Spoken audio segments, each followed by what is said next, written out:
One of the next posts I'm going to be talking about tracks. These are Bagshire tracks. You can see they're very padded, beautiful little tracks with quite visible claw markings on the end here. These are Bagshires here as you'd see them in mud maybe. So you can see the claws are very visible, and they're quite different from other tracks you might find of mammals in the countryside. These little tiny prints here are from stoats. These are polecats. These are otter tracks. So tracking is an interesting way to record where animals are seen or where they live, and you can capture them in wet mud, and I'm going to talk about that in the coming days. Here you can see some plaster casts. This is a dog track, and these are tracks as you might find them in the wild. This is a pheasant track in a puddle edge in mud. This is a roe deer track in a path. We're out on a walk and we've just found some animal tracks and we're going to cast them. We're in the Somerset countryside, and there's some tracks of a roe deer on the floor here.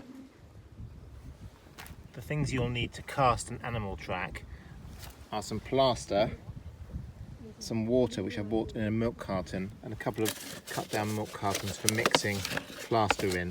So you don't need to buy anything special, apart from the plaster I guess, but you can get hold of that from most art suppliers. You also need some cardboard, so I've got some old cardboard from some college folders, and then some paper clips. This is really good as well. This is a really nice little guide on animal tracks, which is really lovely by the Mammal Society. They've got all the common animal tracks you can find, including the species of deer here. So you can see here's a roe deer here with its very sharply pointed hoofs and the dew claws on the rear feet. And here's a track here in the mud. You can see the tracks here in the mud, and you can cast them, as I've said, with a piece of cardboard wrapped into a little circle, then filled with plaster. But you can also use bits of milk bottle. I'm going to show you that technique as well in a second. You can see them here full of plaster on the ground as I'm casting. And here's some of the equipment again you might need, in this case some milk bottles. So I'm making little containers for the plaster using an old milk bottle, which is a really easy way to do this.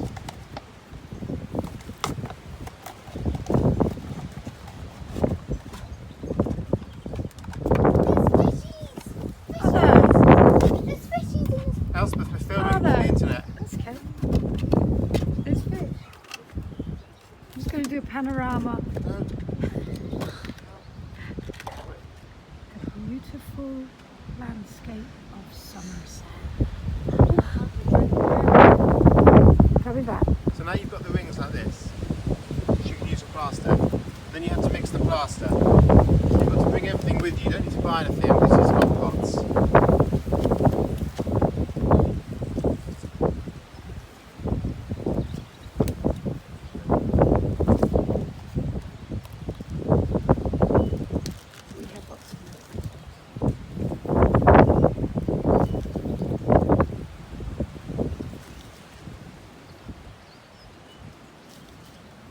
Sprinkle it into the cold water until it stops sinking, and that's the right amount of plaster.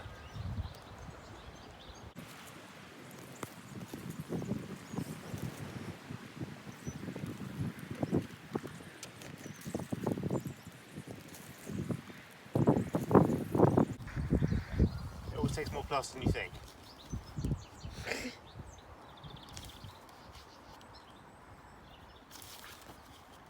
A few handfuls done. Yeah, you've got to wait till it stops sinking, otherwise it won't go hard.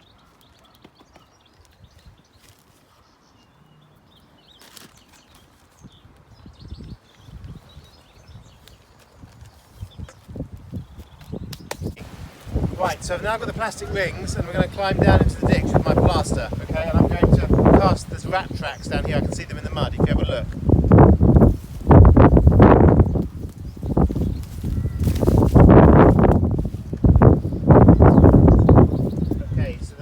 Track down here too, I think, although possibly could be a small dog. I'm going to have a look in a minute. So there's a track here, look. So I'm going to put the plastic on top of that like that, and there's some lovely rat tracks all the way along here where rats have been drinking.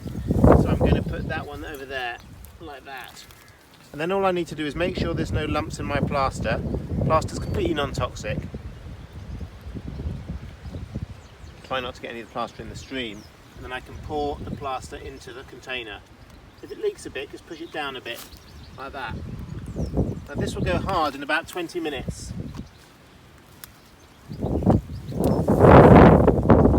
The good thing about using milk bottle sections is they're waterproof, unlike cardboard. There we are. Now I'm going to leave those to set, about 25 minutes. I'll pick them up on the way back from my walk.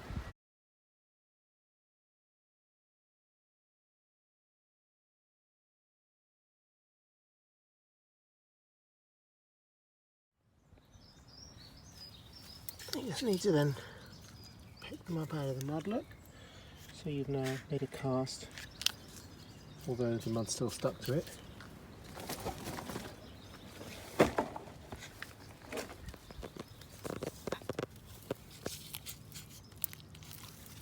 There we go.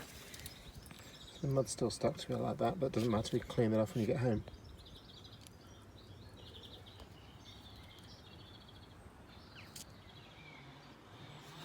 Then you need to clean the mud off, so soak them into water like that, and I might use an old toothbrush to clean off. You can see the paw print coming out here.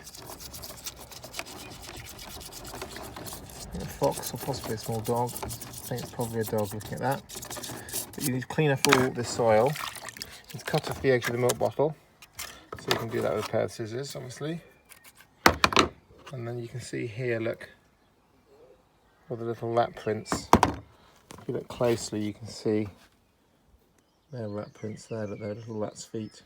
There's lots of feet on this bit because it was a edge of a stream where the mud was full of rat prints. And you can collect and label all of your little impressions. All right on the back of them, so that you know which ones are which. So this is my rats, this was the badger. I talked about earlier. Okay.